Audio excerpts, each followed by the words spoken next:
everybody and welcome along to another World of Tanks replay video from the noob Plat. It's Grizz here, but this time it's a replay from my buddy Grizz, who's driving his Hellcat along with me in the EC100Y in a relatively average matchup for us on the fiery salient version of this map, I think. So we are well and truly bottom tier, and we have no scouts. And it's not. It's an average-looking team on our side, actually. I think, like, yeah, all things considered, you'd probably be relatively happy jumping into a battle and seeing mostly yellow, only a few red. Sure, if it was all green, it would be better, but the opposition doesn't have any green either. They've just got one really good purple player, so nothing to worry about. Hopefully. What we're doing on this side is, because we're bottom tier, we didn't want to push up too far forward without support, but we've got a bit of support, so we're just going to hop from bush to bush up here till we spot something, and then we can try and shoot it. Now, the reason I wanted to show this video is it is a nice way of showing the contrasting fortunes of having patience in this game and not. Patience is something that I think new players probably struggle to learn for the most part, but it's kind of, I think, really important, particularly when you're bottom tier in a battle like this, to know when to do whatever it is that you're going to do. So in these two tanks, the EC100Y is a big derpy tank, so it needs to deal damage, but it's got a really slow reload, so it needs to stay in the game for a long time to do a decent amount of damage. The Hellcat's a bit smaller, a bit nimbler, and you can see that the gun on it's not quite as impressive. It picked up no damage when me and the EC100Y got about 450 odd. But the good thing about the Hellcat, because it's smaller, is it's easier to hide. It's going to have, I think, a little bit of better view range than the EC100Y. As you can see here, Grizz is attracting a fair bit of attention from enemy tanks. But what it can do when you have no scouts is it can actually fulfill the role of a scout, which is what Grizz is about to try and do here as we sneak forward up this side. Now, I think on this side of Fiery Salient, you've got two ways of playing, basically. You've got the people who basically give up in advance altogether and just camp at one end.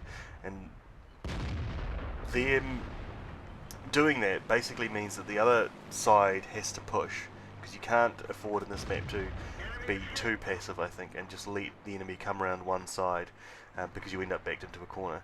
It happens at either end on this, but I think generally the team that pushes is the team that will do the better. And as you can see in this battle, we've been pushing. We haven't been reckless about it. We've been going up cautiously, using ridge lines where we can. Except Jeebus doesn't go cautious, and as you can see, 3 shots dead from the Jagdtiger. Now, what happened there is I got a bit too eager to try and get up and get some shots on what was down there, and I wasn't hiding. It's hard to hide in that tank, it's a gigantic bus, but basically I got spotted, and because this is a tier 8 game, it doesn't take too many hits to go down. So, now what's Grizz going to do? He's in similar tier tank to me, or the same tier, just as low armor, just as low health with a weaker gun. But what he does have is he's got binos on the tank destroyer, so what he can do is he can sit in this bush, let the binos come up and spot, pull back behind the bush so he's no longer going to be spotted when he fires, and shoot at tanks. The trouble is, most of the tanks that are down here are really hard for his gun to pin. I think probably at all, but particularly when they're front on. But that doesn't mean that the other people in our team can't pin as well. So I'll try and show, if I can, when he moves forward, how he's coming forward just a spot, not too far through the bushes or anything like that. Making sure that the tank stays invisible as much as possible, gets the binos up again, and then it's just a waiting game to see if there's anything going to move around down there. And there we go. That could have been Grizz spotting, it could have been one of the comrades just on the left there. Pulls back behind the bush again, but there's no shot on offer at the moment. And you might notice that the Hellcat actually carries, I didn't realise this, it carries hardly any shells for a relatively low caliber gun. Um, so if you're planning on staying alive for quite a while, you'll actually need to be quite careful with what you do and don't shoot at. Um, so I think that's an interesting thing actually about the Hellcat. I always thought it was a little bit more like the T67 where it could just go pop pop pop all day, but I guess not. The EC-152 is a slightly easier target to pin than the YAG Tiger. Um, and another tank losing patience, rushing forward, and against the OI isn't going to last long. In fact, it was the EC-152 that got him. But the thing is, down there we've got the OI, which is a big derpy gun. We've got the EC-152 with a big derpy gun. We've got the YAG Tiger with a solid gun and huge armour that's going to be hard to defeat. So really the only way we can win this, having got to this point and not having an LT to scout for us, and basically having their biggest, best tanks hold down, the only way we can win this is to push the other sides. We should push the mid and push the hill. And it looks like the hill will start moving soon. The mid's going to be a bit harder to push because their tanks in that corner will be able to cover it.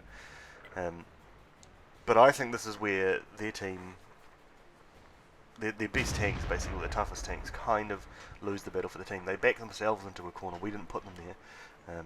They just went there and camped, and they didn't get anything down to spot, so they could use their guns at long range. So we've been able to come all the way up to the middle ridge, which means that we can threaten any of their tanks across in the middle as well, even though they're not coming over.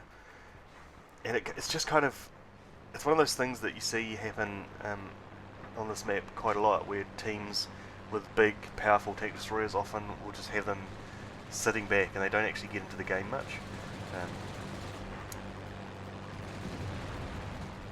And it's just, I don't know, if it was me and them, I guess that's why I died. I got bored too easily and decided to push.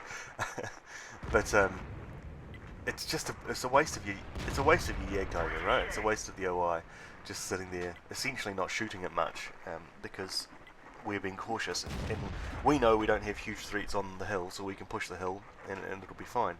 As you can see here, Grizz just can't pin. But what he can do, and I think you'll see him switch to try to do it now, is switch to high explosives and then try and track the enemy or damage modules and things like that. All of that, when you're low tier, helps your higher tier tanks, particularly if you're hidden and you're not getting shot at yourself. It means that, say you take out a gun or an engine, the tank's going to be stuck there and they can't retaliate. If you track them, they're stuck as well. And even, doing crew damage can really help. If you take out a driver and a gunner, or a commander, their view range can get completely squished and they just can't see you coming. So it's not a bad option in terms of, if you know you're low tier, you might as well play a supporting role. There's no point trying to get 6 kills in a tier 6 match against things like the YAG Tiger and the OI, but you can get a bunch of assistance for your team and help them to get the kills. And then at the end of the day, this is a team game and we're trying to win a team battle, so it's not a bad option. And here we go. Grizz is just going to keep tracking. As our team advance, the guy's stuck, he can't do anything. All Grizz has to do is just track him one more time. It actually does a decent amount of damage from that time. In fact, he might even be able to get... no need. And we've been able to push through. So now we have completely backed the enemy into this corner because they played too statically and they didn't move and press us anywhere with their best tanks. So really, this is going to become a relatively easy win because of that now. I might even... I think we start spotting them soon. There's no point in fast forwarding it. Grizz is just going to do the same thing over and over again. Sit in the bush, get the binoculars up, see what's there to be spotted, spot it. I think at some point there's a T-34 or a T-34-85, it must be, behind us with the derpier gun, who I try to encourage to come forward and do some scouting, because the derpier gun against these things, it's sort of just going to be a fluke shot. There you go, trying to get him to move forward. It'll just be a fluke shot as to whether you even damage something, generally. I really didn't like using that gun on the T-3485. I much prefer the top tier to gun on it, because it's just, I always prefer the guns with a decent penetration, because the reliability, sure, you might be able to do a huge amount of damage with a derpy gun of some kind, but chances are it'll bounce or you'll miss. Whereas with a high pen gun that's a bit more accurate, your alpha will be lower, but generally you'll be able to fire more often, and when you do fire, you've got a better chance of actually it penetrating and damaging. I mean, I've done a bunch of battles in all sorts of different tanks which have the high explosives guns, and it's sort of nothing worse than like spending 4 seconds aiming, firing your gun, and then having it ricochet, or mostly get absorbed and only do 10 damage and no critical, or something like that. Whereas, in that same time, whilst you reloaded and aimed on a lower caliber gun, you might have been able to fire 3 or 4 times and pin every single one of them. So that's why I usually go the way I go with the tanks. In fact, maybe next weekend's video I'll do a little rundown of my garage and show you what tanks I drive and why, and how I've got them set up with equipment and whatnot as well. This game is slowly drawing to a conclusion, and I think it's symptomatic of the way that the top tier guys decided to play. And there you go, the T-3485 actually does manage to derp something. But because these guys backed themselves into a corner, the only way they could play was essentially what you call selfishly. They sit in the corner as Grizz is about to fire his last shell, sit in the corner and wait for stuff to come to them and hope that the rest of the team does well. And yeah, they'll pick up a bunch of kills if they're in a powerful tank like the Jagdtiger or the OI or something like that. But actually, does it help your team win? No, I would argue that it doesn't at all.